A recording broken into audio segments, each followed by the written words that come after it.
Há um tempo atrás eu fiz um vídeo sobre por que a internet odeia Country Humans. Inclusive eu queria corrigir alguns erros que eu cometi nesse vídeo. Muita gente me avisou nos comentários que na verdade Country Balls e Country Humans sim, são derivados, mas ainda são considerados comunidades diferentes. E muitas vezes eles até não se gostam. E é isso, eu só queria corrigir isso que eu falei no meu outro vídeo, mas não é esse o foco. O foco é que nesse vídeo eu chego a comparar Country Humans com Furries. Até porque os dois fandoms têm mais ou menos a mesma proposta e são odiados e estranhados pelos mesmos motivos. Mas mesmo assim, Furries ainda geram algumas discussões mais interessantes e que dividem mais as pessoas.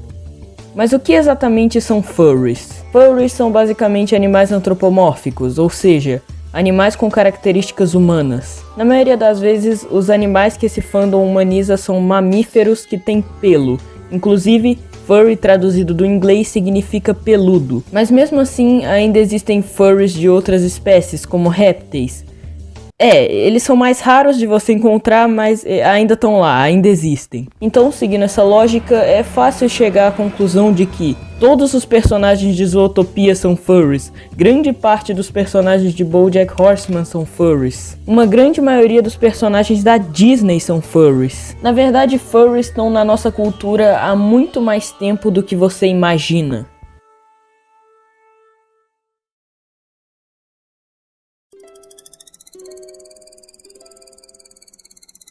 Em 1980, numa convenção de ficção científica, Steve Gallacy apresentou uma das primeiras histórias em quadrinhos de furries da história, a Albedo Anthropomorphics, que foi o que iniciou os primeiros debates sobre a inclusão desse tipo de personagem. Mas mesmo antes disso, já existiam exemplos de animais humanizados nas histórias, tipo no filme da Disney do Robin Hood de 1973. Então isso acaba gerando uma discussão sobre por que muita gente estranha os furries como a gente conhece, mas ninguém fala nada de personagens como Zé Colmeia, por exemplo. E o motivo disso é porque eles são diferentes. Majoritariamente personagens como esse são considerados funny animals, que até onde eu entendi, graças ao vídeo do Neif, são animais antropomórficos, mas que não possuem características humanas na parte física.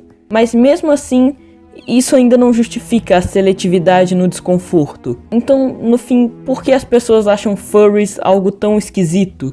Bom, essa é uma pergunta delicada. Antes de ter a resposta definitiva, você precisa saber mais sobre a comunidade furry, o que realmente eles são, quais são os costumes da comunidade, por exemplo, as fursonas. Fursonas são personagens furries criados por algum membro da fandom, mas eles não são usados em histórias, em quadrinhos, filmes, nem nada disso. Na verdade, eles são feitos pelos e pros próprios criadores deles. A galera vai lá e cria um personagem para atuar dentro da comunidade seguindo um roleplay. Além dos desenhos, uma forma que eles usam para representar essas personalidades é através de eles mesmos se fantasiando. Aí a gente chega em outro ponto importante. Os fursuits, ou fursuits, eu não sei pronunciar. Mas basicamente, esses são trajes que os furries usam para se fantasiar e interpretar suas fursonas. E uma das maiores críticas que fazem é em relação ao preço desses trajes. Podem chegar a até mesmo 10 mil fucking reais. Inclusive, um dos motivos de por que tanta gente acha estranho é porque, ao invés de simplesmente criar esses personagens, a fandom também interpreta eles e ainda gasta uma grana absurda pra fazer isso. Mas sinceramente, a comunidade otaku e nerd no geral, que podem ser tão vergonha alheia quanto os furries, também gastam muito dinheiro com cosplays. Mas ao invés de interpretar personagens que eles criam, eles entram em um RP de personagens que já existem. Mas não é como se fossem grandes diferenças. Mas foda-se, vamos voltar para os animais antropomórficos. Um lugar onde você provavelmente vai ver muita gente usando fursuits são em convenções furries. A partir de agora eu vou citar várias convenções de furry, então desculpa se eu citar errado, os nomes são muito complexos para minha cabeça de mamaco. Bom, você tem a Conference, que foi considerada a primeira de todas. A Brasil Fur Fest, que foi a primeira do Brasil. A Anthrocon, que não só foi realizada em Pittsburgh, como também estima-se que gerou cerca de 3 bilhões de dólares para a economia da cidade em 2008. Você também tem Rainforest, que foi um completo fracasso, já que nela os furries se comportaram como animais. Vale lembrar que nem todo furry necessariamente tem uma fursona ou gosta de vestir fursuits. Eu mesmo no início do meu canal usava uma foto de perfil de uma pantera antropomorfizada, e logo depois disso eu usei a foto de um lobo branco no estilo cyberpunk. E eu não consegui achar essa foto, mas eu tenho esse print antigo de um comentário que eu fiz no canal do Arthur, onde dá pra ver claramente a foto que eu usava. Ou seja, Orsay Furro 100% confirmado. Ou não.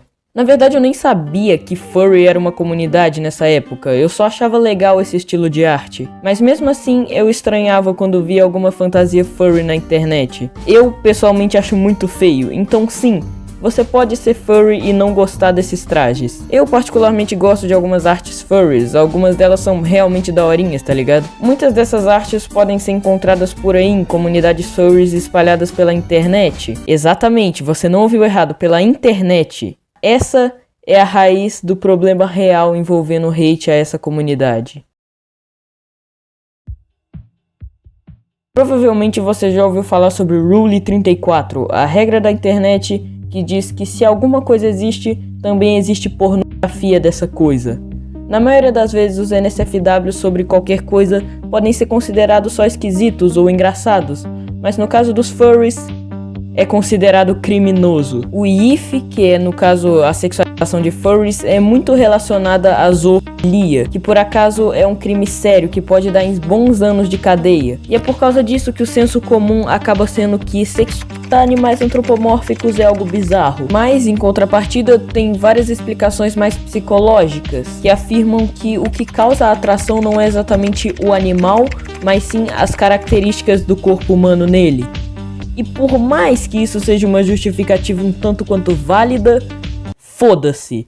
Eu ainda acho estranho. Eu não vou te chamar de zoolo se você inconscientemente se atraiu por essas coisas, mas ainda assim é esquisito. Eu acho bizarro e eu não sou o único que acha isso. Não é à toa que esse é um dos principais argumentos da galera que não gosta de furry pra justificar por que furries merecem ser hateados. Mas olhando por outro lado da moeda, você acaba percebendo uma coisa: não é todo furry que gosta dessas paradas.